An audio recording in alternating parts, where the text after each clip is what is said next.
இப்போ நம்ம பார்க்க போகிறது இண்டிஎஸ் 20 அதாவது கவர்மெண்ட் கிராண்ட் ஆர்டிபி மே 2022 வந்த கொஷின் பேப்பருடைய ஆன்சர்ஸ் நம்ம பார்க்க போகிறோம். ஃபஸ்ட்டு கொஷின் படிக்கணும். A Limited is engaged in the manufacturing of certain specified chemicals. During the manufacturing process, certain water is produced which is released by A Limited in the nearby river. To reduce pollution of rivers, the state government has introduced the following salient features. If manufacturer installs a pre-approved wastewater treatment plant, the government will provide an interest-free loan equal to 50% of the cost of the plant.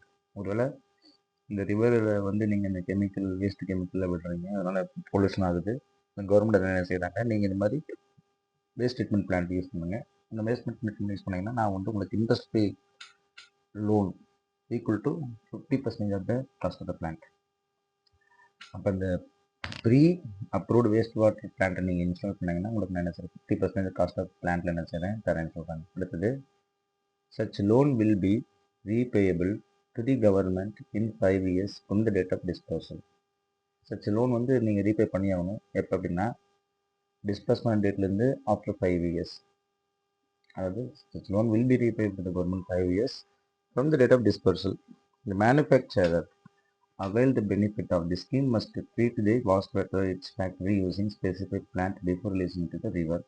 If this condition is violated, the entire loan should be immediately repayable to the government along with penalty 10 lakh. Cost of the wastewater treatment plant to be installed to avail benefit of the scheme is 50 lakhs. And the A Limited decided to place the scheme because if it were obtained as a loan from bank, it would be available from the market rate of interest is 12% per annum. ஆனால் நீங்கள் இதே loan நீங்கள் பேங்க்கில் வாங்கினீங்கன்னா 12% கிடைக்கும். இப்போ government ஃப்ரீயாக தருது. According A Limited apply for loan and obtain government grant 25 lakhs on first year 2011. A Limited purchase and installed plant sets become ready for use in the same day. But A Limited has an accounting policy for recognizing government grant in relation to depreciable assets in the proportion of depreciation expenses. It has determined that the plant will be depreciated over 5 years using striking method. In month of May 2023, அதாவது April 2021 வாங்குறாங்க, 22 23 2 வருஷம் கழிச்சு government வந்து அஃபீஷியலாக surprise audit பண்ணும்பொழுது it was found that A Limited was not using the waste water treatment plan was prescribed. அவங்க சொன்ன மாதிரி பண்ணல, இது condition grant. Accordingly, 31st March 2023, 13, the government ordered A Limited to repay the entire loan along with the penalty 10 lakh. And A Limited repaid the loan with interest, the penalty as per the order on 31st. Measure the amount of government grant on 1st April 2011, determine the nature of government grant and its accounting treatment principle for the year ended 31st March 2012. Also, determine the impact of the profit or loss, if any, on account of revocation of government on 31st March. So, this is very very important and easy sum. First வந்து மேலே சொன்ன விஷயம்லாம் தேவையில்லை, இவங்க தராங்க இருக்குங்க. But இங்கே என்ன சொல்லணும்னா 50% லோன் அவைல் பண்ணிட்டாங்க. இது எவ்வளவு 25 lakhs. அப்போ நம்ம திருப்பி என்ன தான் ஃபார்முலா யூஸ் பண்ணோம், சிஎஃப்டிஇஎல். இந்த ஃபார்முலா நம்ம யூஸ் பண்ண போகிறோம். சினா ஃபஸ்ட்டு கேஷ் ஃப்ளோ எவ்வளோ வந்துச்சுன்னு பார்க்க போகிறோம். 1 கேஷ் ஃப்ளோ எவ்வளோ வந்துச்சு, இப்போ 25 lakhs நீங்கள் வாங்கிக்கிறீங்கன்னா 25 lakh இன்ஃப்ளோ. நீங்கள் எப்போ பேமெண்ட் பண்ணணும், ஆஃப்டர் 5 years. அதாவது ஃபஸ்ட்டு இயரில் வந்து 25 lakhs வாங்கிட்டீங்க, 5th இயரில் நீங்கள் எவ்வளோ பே பண்ணணும், 25 lakhs நீங்கள் பே பண்ணுறீங்க. எஸ். இன்ட்ரெஸ்ட் ஏதாவது பே பண்ணுறீங்களா, இந்த 1 to 5ல் ஏதாவது இன்ட்ரெஸ்ட்டு ஏன்னா இல்லை, 0 தான். ஆனால் 5th இயர் நீங்கள் என்ன செய்ய போகிறீங்க, 25 lakhையும் பே பண்ண போகிறீங்க. அப்போ இது அவுட்ஃப்ளோ. இதுதான் சி. ரெண்டாவது F, fair value. Fair value 25 lakhs தான் நீங்கள் பே பண்ண போகிறீங்க. அப்போ 25 lakh into present value of interest paid for annuity 12% பண்ணணும். ஏன் 12%? சம்மில் மார்க்கெட் ரேட், அதாவது மார்க்கெட் ரேட் ஆஃப் இன்ட்ரெஸ்ட் எவ்வளோ சொல்லிக்கிறோம் 12%. அப்போ நீங்கள் என்ன செய்யணும், அது 12 தான் போட்டாங்க. அப்போ 12 போட்டாங்கன்னா என்ன கால்குலேட் எடுத்துங்க. 1 டிவைடட் பை 1.12 12 1 2 3 4 5 5.5674. அப்போ 25 lakh into 0.5674. ஏன் 50 இதை ரீபேமெண்ட் பண்ணிட்டு பண்ணீங்க. இப்போ நம்ம வந்து கண்டுபிடிக்கிறது ப்ரெசன்ட் வேல்யூ ஆஃப் இன்ட்ரெஸ்ட் பெற்ற பர் ஆனுட்டி. அப்போ 25 lakhs இன்னைக்கு கொடுத்தா எவ்வளோ வந்திருக்கும், அதாவது 25 lakhs அப்போ தர போகிறீங்க 5 years கழிச்சு. அது இன்னைக்கு கொடுத்தா எவ்வளோ இருந்திருக்கும் அப்படின்றது ப்ரெசன்ட் வேல்யூ எடுத்துக்கிறோம். அப்போ 14,18,500. ஸோ இந்த அமௌண்ட் தான் நீங்கள் இன்னைக்கு கொடுத்தா. அப்போ வாட் இஸ் டிஃபரன்ஸ்? அடுத்தது மூணாவது அந்த மாதிரி வந்துடலாம். ஸோ டிஃபரன்ஸ் அதுன்னு பார்த்தீங்கன்னா 25 lakh minus 14,000 lakh 18,500. So 25 lakh minus 14,18,500. So 10,81,500. 10,81,500 அப்படின்றது உங்களுக்கு லாபம். ஆக்சுவலாக இதான் டிஃபரன்ஸ் அமௌண்ட். ஓகேங்களா? சரி, அப்போ இது வந்து டிஃபரன்ஸ் அமௌண்ட். அடுத்து வந்து எஃபெக்டிவ் ரேட் ஆஃப் இன்ட்ரெஸ்ட், அதை நம்ம சொல்லி தான் ஆகணும் எக்ஸாமில். So effective rate of interest அப்படின்றது வந்து 12%. அடுத்தது எல்ஏடின்னு சொல்லுவாங்க. என்னங்க எல்ஏடினா லோன் அமோர்டைசேஷன் டேபிள்.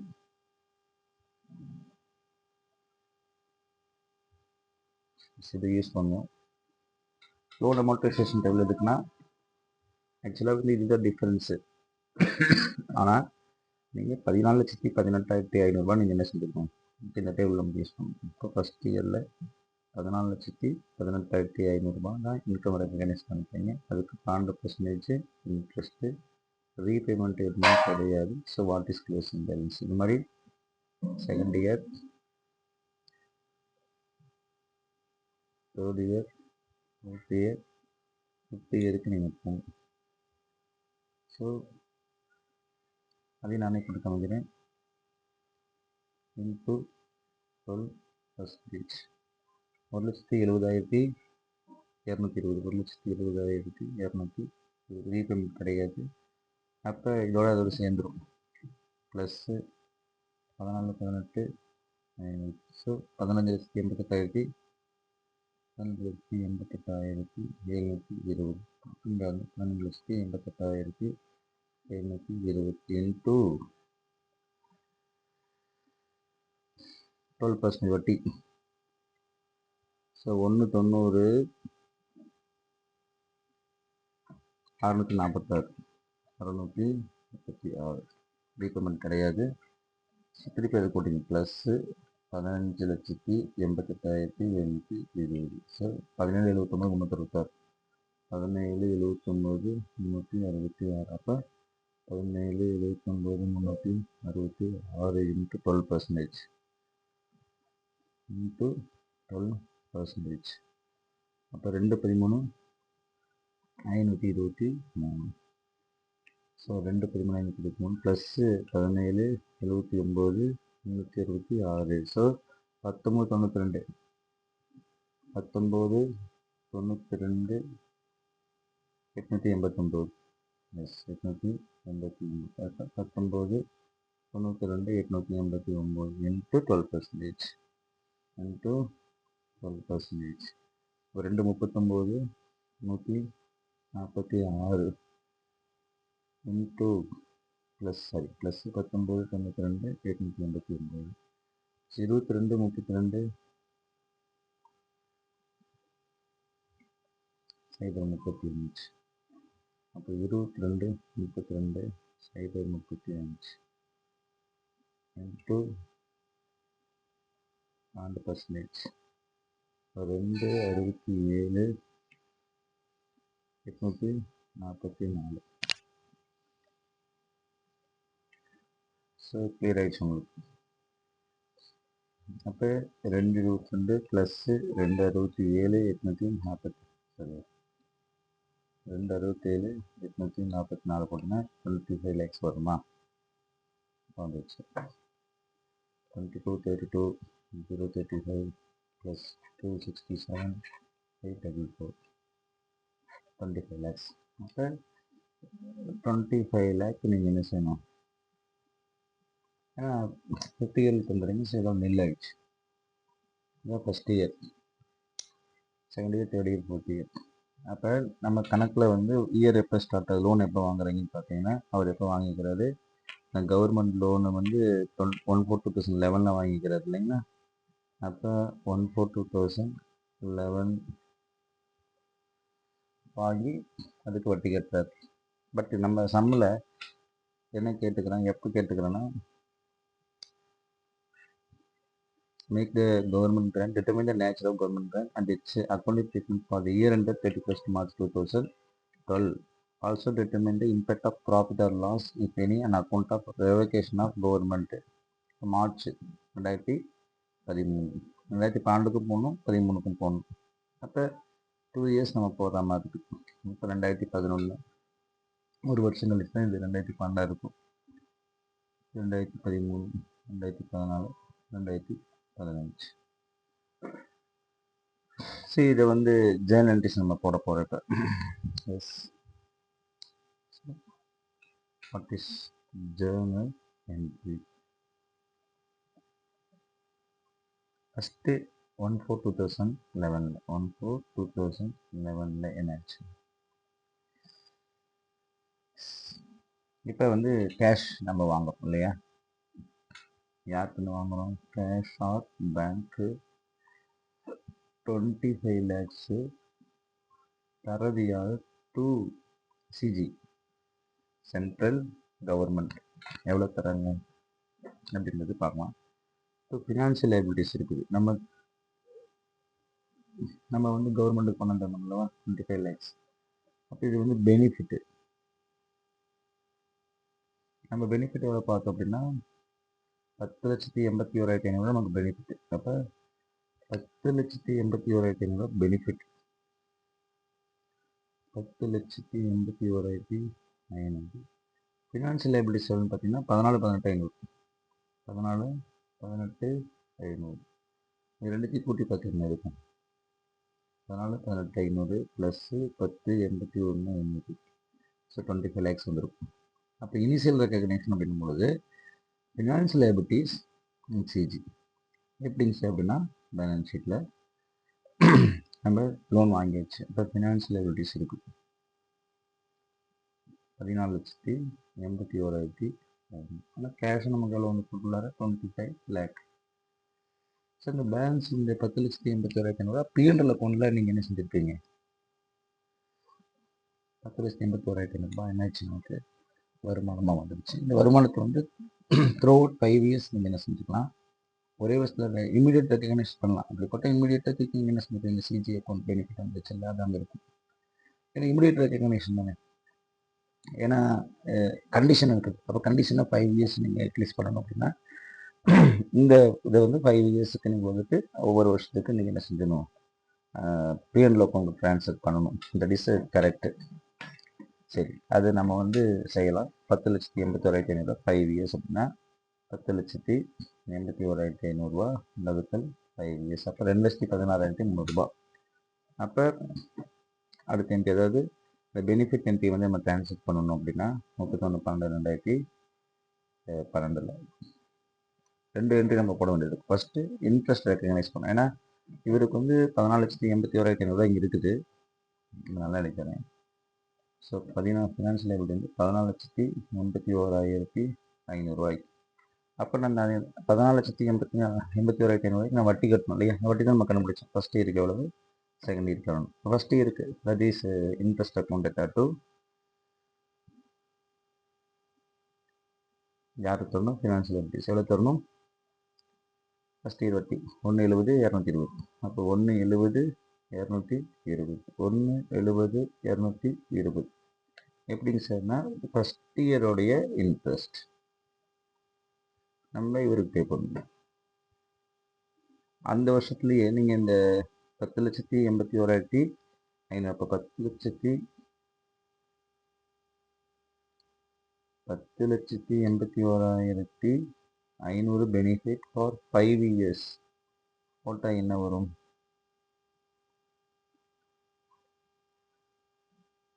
இப்போ 2,16,300 ரூபாய். இது எங்கே ட்ரான்ஸ்ஃபர் பண்ணும்? எங்கள் சிஜி எதில் இருக்குது? வரவுளுக்கு.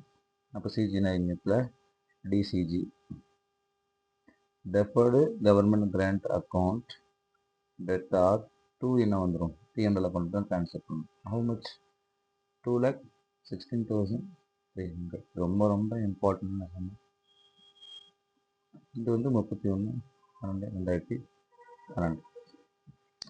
ஸோ இப்போ மொத்தம் வந்து பார்த்தீங்கன்னா ஃபஸ்ட்டு இனிஷியல் ரெகக்னிஷன் ஒன்று போட்டாச்சு. 13 வரைக்கும் கேட்குறாங்க இல்லையா? ஸோ 31/12/13. திருப்பி என்னது? Interest account debtor to FL. Interest எவ்வளோங்க? 1,90,000. அப்போ 1,90,646. 1,90,646. 1,90,646. 31/12/2013 திருப்பி அனுதான் DCG account debtor to P&L account. How much? 2,16,000. Same figure தான்.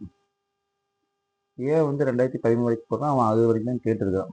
ஸோ 2013 வரைக்கும் அவன் போட்டாச்சு. இப்போ நம்ம என்ன பண்ணணும் அப்படின்னா ரீஃபண்டு பண்ணணுமான்னு கேட்டால் எஸ், ரீஃபண்ட் பண்ணி ஆகணும். என்னென்னா பிகாஸ் அந்த நீங்கள் வயலேட் பண்ணிட்டீங்க நம்ம சர்ப்ரைஸ் விசிட் பண்ணும்போது அப்படின்னு நம்ம சம்பளம் சொல்லிக்கிறாங்க இல்லையா? அதை பார்த்தீங்கன்னா இங்கே சொல்லியிருப்பாங்க. இது S determined it was found the case not using waste water. Accordingly, it was from government order KLM to repay the entire limit. அப்போ March 31, 2023 அன்னைக்கு நீங்கள் என்டையர் அமௌண்ட்டை ரீபேமெண்ட் பண்ணணும். அப்போ 31/12/2013 அன்னைக்கு நீங்கள் என்டையர் அமௌண்ட்டை ரீபேமெண்ட் பண்ணணும். அப்படின்னா நீங்கள் பே பண்ணணும். யாருக்கு? சிஜிக்கு.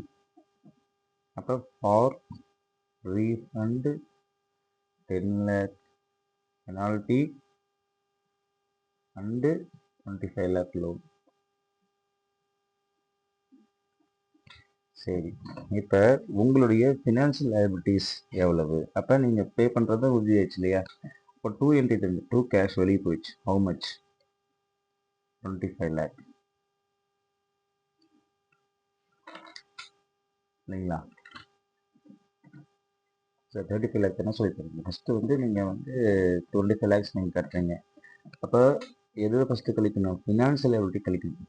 What is your financial liabilities and what is your DCG and what is your P&L account?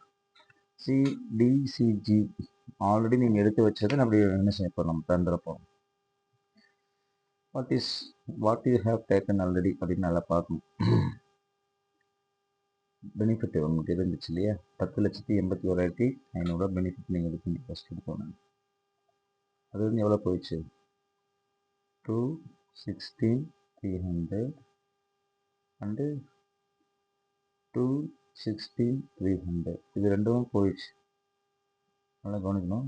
10,81,500 ரூபாயில் ஃபஸ்ட்டு 2 வருஷத்துக்கு மட்டும் இந்த பெனிஃபிட் நான் யூட்டிலைஸ் பண்ணியிருந்தேன். 2,16,300 மைனஸ் 2,14. அப்போ 6,48,900. இதுதான் என்னுடைய பேலன்ஸ். அப்போ 6,48,900.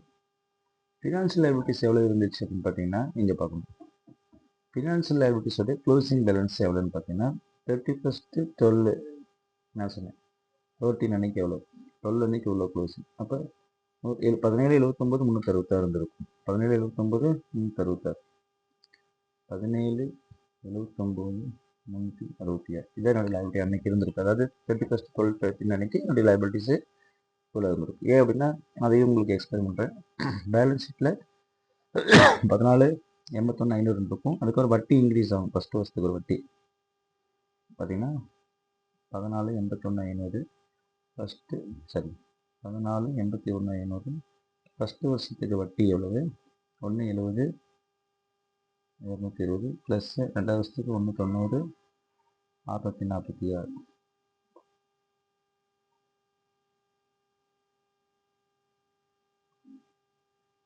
போட்டேன் 14,18,500 ப்ளஸ்ஸு 1,70 220 ப்ளஸ்ஸு 1,90 646 17,79. நீங்கள் கேட்பீங்க சார் அதாவது வட்டி தான் இல்லைன்னு சொன்னீங்கல்ல, அப்படிதான் இங்கே கணக்கில் போட்டுக்கிறாங்க, நீங்கள் வட்டி போடுறீங்க. அதாவது ஃப்ரீ இன்ட்ரெஸ்ட் ஃப்ரீ லோன் சொல்லுவாங்க. இன்ட்ரெஸ்ட் ஃப்ரீ லோனாக இருந்தாலும் மார்க்கெட் ரேட் ஆஃப் இன்ட்ரெஸ்ட் 12% இருக்கனால அதை நம்ம எப்படி ரெகக்னைஸ் பண்ண தான் கேள்வி. ஸோ ரெகக்னேஷன் கான்செப்டில் நம்ம போட்டுக்கணும். அதனால் நம்ம வந்து அந்த விஷயத்தை நம்ம தெரிவிச்சு தான் ஆகணும். ஸோ அந்த அமௌண்ட் தான் இந்த அமௌண்ட். ஸோ 25 லேக்கு நீங்கள் தர போகிறீங்க. ஆனால் 25 லேக்குக்கு ஃபினான்ஷியல் எப்படி எவ்வளோ தான் இருக்குது? 17,79,366 மைனஸ் 6,48,900 ரூபா. இது வந்து இன்கம் ரெகக்னைஸ் பண்ணுது. ஸோ பேலன்ஸ் வந்து பிஎன்எல் அக்கௌண்ட். எனக்கு இதெல்லாம் கட்டணம் ஆயிடுச்சு. எவ்வளோ? 71,734.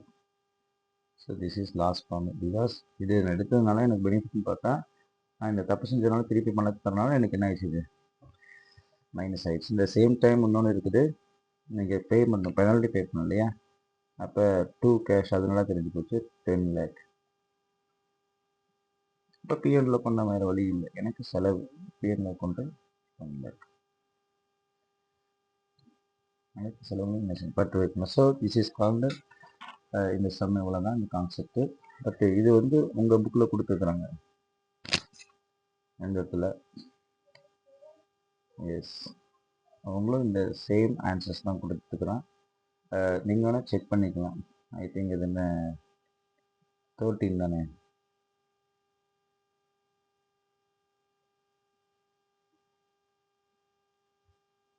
என்னுடைய ஆன்சர் நம்ம பார்க்கலாம். You will get an answers. Very simple.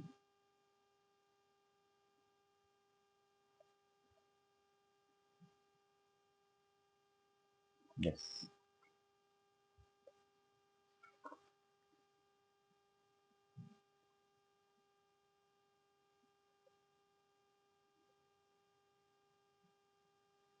about அதே சம் தான் அவங்களே போட்டிருப்பாங்க.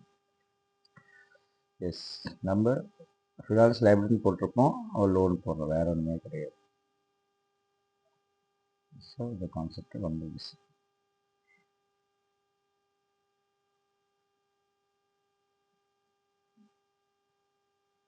சரி, இது என்ன டிஃப்ரெண்ட் வந்துச்சு, இந்த பைசா வித்தியாசத்தில் வரதுனால அதெல்லாம் நீங்கள் கன்சிடர் பண்ண வேண்டிய அவசியம் இல்லை. So what ever it is நம்ம போட்டுக்கலாம் பக்கா.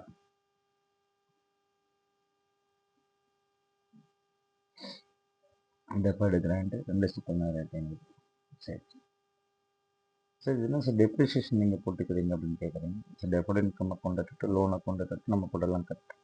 இங்கே டெப்ரிஷியேஷன் அக்கௌண்ட் எடுத்து ப்ராப்பர்ட்டி அக்கௌண்ட் போட்டுக்கிறாங்க. பார்த்தீங்கன்னா இவங்க ப்ராப்பர்ட்டி வாங்கியிருப்பாங்கல்லவா? சரி, அந்த மிஷின் வந்து வந்துருக்குல்லவா? சரி, இது அதுதான் இந்த இடத்துல ஒரு விஷயத்த நான் சொல்ல மாதிரி. அதாவது டெப்ரிஷியேஷன் வந்து 5 லேக்கு. 5 லேக்குக்கு வந்து 5 இயர்ஸ் போட்டால் 10 லேக்ஸ். இந்த loan is to be finance. அப்போ இந்த பணத்தை கொடுத்துறாங்க, அதை வச்சு நீங்கள் என்ன செய்ய போகிறீங்க? அசட்டு வாங்க போகிறீங்க இல்லையா? ஸோ அசட்டு தான் நீங்கள் வாங்கியிருப்பீங்க. அப்படின்னும் போது டெப்ரிஷியேஷன் என்ட்ரி போடணுமான்னு கேட்டால் டெப்ரிஷியேஷன் என்ட்ரி போட்டால் தப்பு இல்லை. அப்போ ஒரு என்ட்ரி எக்ஸ்ட்ரா, அதாவது நம்ம இந்த இதை வாங்கி அசட் தான் வாங்கியிருக்கிறோம் 25 லேக்ஸுக்கு. அப்படின்னும் பொழுது டெப்ரிஷியேஷன் வந்து நீங்கள் போடணுமான்னு கேட்டிங்கன்னா எஸ், போடணும். அப்போ காஸ்ட் ஆஃப் த வேல்யூ நீங்கள் வந்து depreciation account 10 lakh to property plant and machineries. So எப்படின்னு சார் 10 லேக் போட்டுக்கிறாங்க அப்படின்னு கேட்டிங்கன்னா ஒன்றுமே கிடையாது. இதோடைய வேல்யூ வந்து எவ்வளோங்க? 50 லேக்ஸு. 25 லேக்ஸ் தான் யார் தரா? சென்ட்ரல் கவர்மெண்ட் ஃபண்டு பண்ணுறாங்க, மிச்சம் நீங்கள் தான் கையில் காசு போட்டுக்கிறீங்க. அப்போ உங்களுக்கு அசட் எவ்வளோ வந்துச்சு? பேலன்ஸ் ஷீட்டில் நான் சொல்ல மறந்துட்டேன். பேலன்ஸ் ஷீட்டில் ஃபிக்ஸடு அசட்டு 50 லேக் வந்துருச்சு. 50 லேக்கு 5 இயர்ஸ்னால் டெப்ரிஷியேஷன் 10 லேக். அப்போ டெப்ரிஷியேஷன் நீங்கள் போடணும். இது வந்து உங்களுக்கு depreciation account to CB 10 lakh. So இல்லஸ்ட்ரேஷனால் உங்களுக்கு விளங்கியிருக்கு கிளியராக. ஸோ இந்த கான்செப்டே அவ்வளோதான். தேங்க்யூ.